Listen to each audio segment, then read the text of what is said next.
नमस्कार दोस्तों। सन 2025 में होने वाले सभी गवर्नमेंट एग्जाम्स में आपकी प्रिपरेशन को बूस्ट करने के लिए मैं लेकर आ रहा हूं टॉप 100 क्वेश्चन की एक शानदार सीरीज, जिसके अंदर हम सीखने वाले हैं डिफरेंट डिफरेंट टॉपिक्स में से बहुत ही शानदार क्वेश्चन विद स्मार्ट अप्रोच। तो स्टार्ट करते हैं। आज का जो टॉपिक है हमारा वो एजेस के रिलेटेड है और आज एक एजेस से हम बहुत ही शानदार प्रॉब्लम डिस्कस करने वाले हैं।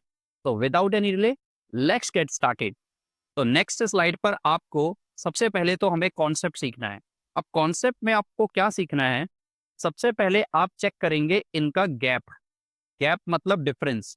तो सबसे पहले आप इनका गैप देखिए, रेशोज का गैप क्या है। तो यहाँ पे 1 का गैप है, यहाँ पे देखिए कितने का गैप है, यहाँ 2 का गैप है, यहाँ पे देखिए कितने का गैप है, यहाँ भी 2 का गैप है। तो सबसे पहले हमें ये सीखना है कि रेशोज के अंदर अगर कोई क्वेश्चन में हमें गैप डिफरेंट दिया हुआ है तो हम उसको इक्वल कैसे कर सकते हैं।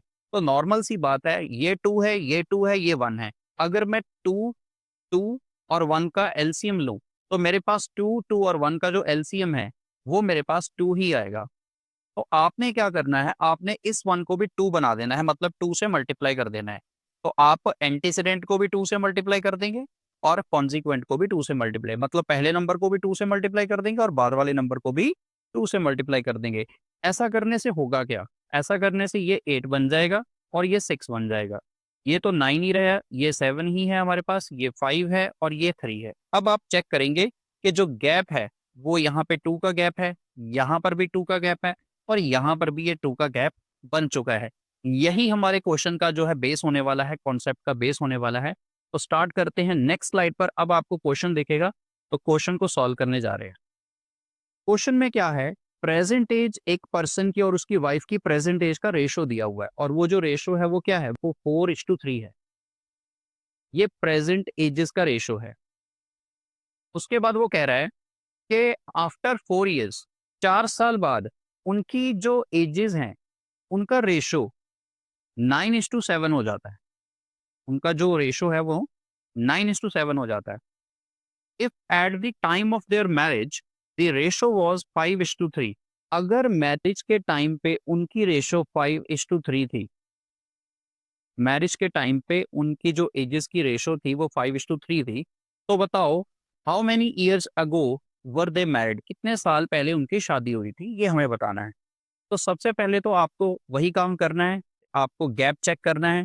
तो देखिए ज़रा, यहाँ पे कितने का गैप है, अगेन 2 का गैप है, यहाँ कितने का गैप है, 1 का गैप है, यहाँ कितने का गैप है, 2 का गैप है। तो हम एक काम करते हैं, यहाँ 2 से मल्टीप्लाई कर लेते हैं और इसको भी 2 का गैप बना देते हैं। तो 5:3, अब ये हो गया है 2 4 ज़ार 8, 2 3 ज़ार 6, अब ये हो गया है 9:7। तो अब आप चेक करेंगे तो सारे गैप बराबर हो चुके हैं।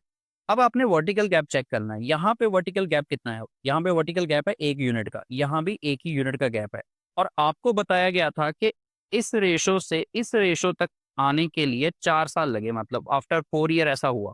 तो इसका मतलब ये जो रेशो में 1 यूनिट का गैप है, इसका मतलब ये 4 साल के बराबर है। तो 1 यूनिट की जो वैल्यू है, 1 पार्ट की जो वैल्यू है वो 4 साल हो गई। अब हमें चेक करना है कि प्रेजेंट रेशो से जब उसकी मैरिज हुई थी तो वहां पर कितने यूनिट्स का गैप है। तो आप चेक कर पाएंगे, यहाँ भी 3 यूनिट्स का गैप आ रहा है और यहाँ भी 3 यूनिट्स का गैप आ रहा है, ये गैप बराबर रहेगा। तो इसका मतलब ये हुआ कि प्रेजेंट एज से जब उनकी मैरिज हुई थी वहां तक का जो गैप है वो 3 यूनिट्स का गैप है।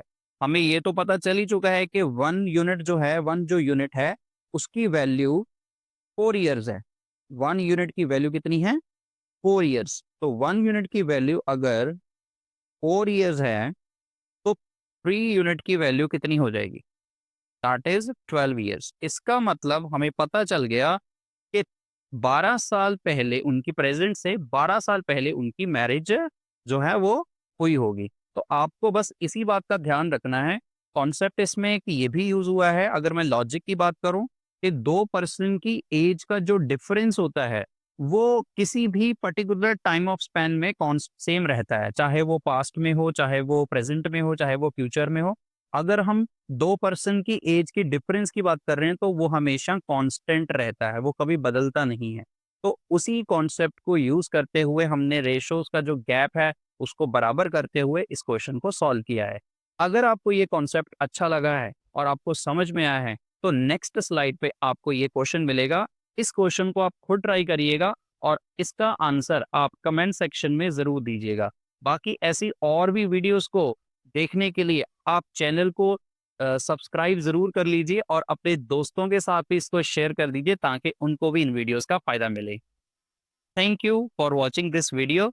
This is Amit Bawa signing off.